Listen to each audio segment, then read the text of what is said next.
இங்க நம்ம விஜய்க்கு பொண்ணு பார்க்க ஃபேமிலியோட போய்க்கிட்டு இருக்காங்க. லேட் ஆயிடுச்சுன்னு சொல்லிட்டு இவங்க அப்பா ரொம்பவும் கத்திட்டு இருக்காரு. ஆனா இவன் எதுவுமே தெரியாத மாதிரி கேஷுவலா பூமர் சாப்பிட்டுட்டு வந்துட்டு இருக்கான். அண்ட் பொண்ணை காமிக்கிறாங்க, தலவாரிட்டு இருக்காங்க. அப்பன்னு பார்த்தா அவங்க அப்பா மேல இருக்க ரூமை யூஸ் பண்ணாதீங்க, அப்படி யூஸ் பண்ணீங்கன்னா கதவை சாத்தாதீங்க, சாத்தனா திறக்க முடியாதுன்னு சொல்லிட்டு போயிடுறாரு. அண்ட் ஹீரோட ஃபேமிலியும் பொண்ணு பார்க்க இங்க வந்துடுறாங்க. அப்ப ஹீரோட ஷர்ட்ல ஏதோ பட்டிருக்குன்னு சொல்லிட்டு கழுவுறதுக்காக மேல ரூமுக்கு கூட்டிட்டு போறாங்க.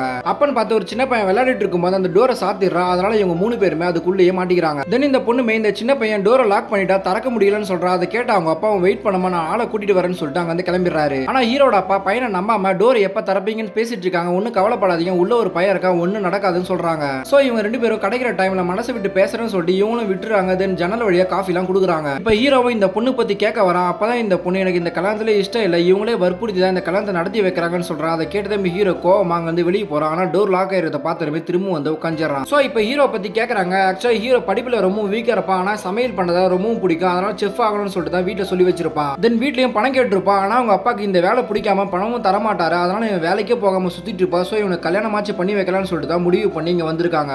இப்போ இந்த பொண்ணோட ஸ்டோரி கேட்கறாங்க. இந்த பொண்ணு மெயினா ஒரு பையனை லவ் பண்ண, நாங்க 2 பேரும் சேர்ந்து ஒரு பிசினஸ் பண்ணலாம்னு சொல்லி ட்ரக்லாம் வாங்கணும், 10 லட்சம் பணத்தையும் ரெடி பண்ணோம், ஆனா 10 லட்சம் கிடைச்சவனா என்னை விட்டுட்டு ஓடி போயிட்டான்னு சொல்றான். சோ இப்போ வீட்லயே என்ன கல்யாணம் பண்ணிக்க சொன்னாங்க, அதனால தான் இந்த கல்யாணத்துக்கு நான் ஒத்துக்கிட்டு இங்க இருக்கேன்னு சொல்றாங்க. அப்ப டோரையும் ஓபன் பண்ணிடுறாங்க. இப்போ இவங்க 2 பேரும் ஏதோ சொல்ல வராங்க. அப்பன்னு பார்த்து ஹீரோட ஃபேமிலியில பக்கத்து தெருவில் இருக்க பொண்ணு பார்க்க வந்து இப்போ அட்ரஸ் மாதிரி இங்க வந்துடுன்னு சொல்லி ஹீரோவை கூட்டிட்டு போயிடுறாங்க. இவங்க 2 பேரும் ரொம்ப ஃபீலிங்கா பார்த்துட்டு பிரிஞ்சிடறாங்க.